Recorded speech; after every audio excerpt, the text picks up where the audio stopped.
So here we are, listening through Dr. Luke's ears and all the interviews and evidence he gathered to the life story of Jesus.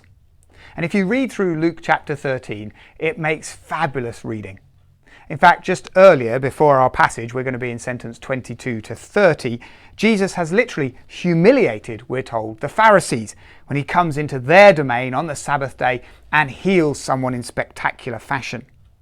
Now, what shocks everyone watching that is the Pharisees were those who everyone assumed were certain of a place in God's kingdom. They were certain to be saved. Everyone else, not so sure, but the Pharisees, they were quids in, guaranteed.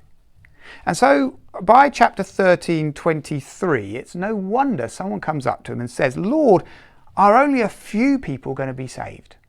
If even the Pharisees now have a question mark over whether they're going to be welcomed into God's kingdom because Jesus humiliated them, he comes and says, "Well, Lord, is it really just a tiny number?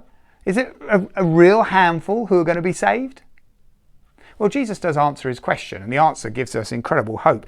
By the end, sentence 23, Jesus says people are going to come from the east and the west, from the north and the south, and will take their places at the feast in the kingdom of God. Notice people come from every ethnic group, every kind of skin colour, every kind of language group. Jesus would be a Black Lives Matter provocatist. They come from everywhere, says Jesus.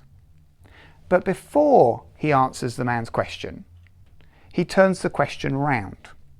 Because his first reply to the guy's question of, look, is it only a few who are going to be saved, is to say, first, worry about yourself, not others. Because the man asks the question, Lord, are only a few going to be saved? And Jesus' immediate response is to say, you make every effort to enter through a narrow door. Before you start worrying about others, which is a good concern to have, just make sure you've looked at yourself. See, there are not a lot of ways to God. There's not a lot of ways to God because only one is needed, which is Jesus. And everybody is welcomed through that door, from the east and the west and the south and the north.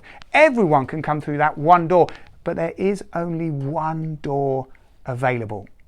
It's called by Jesus the narrow door, at least that's how it's translated into English, but it could be translated the only door, the one door, the singular door, the narrow door. Everyone can come through it, but it's the only way to come through. So I want to invite you to do one of two things. Either to say thank you to Jesus, because you know in your heart of hearts he's welcomed you through that door, which is him. Or, secondly, to say please to Jesus. Please help me, Jesus, to find that narrow door of faith in you so I can walk through it. Which is it for you? A thank you or a please?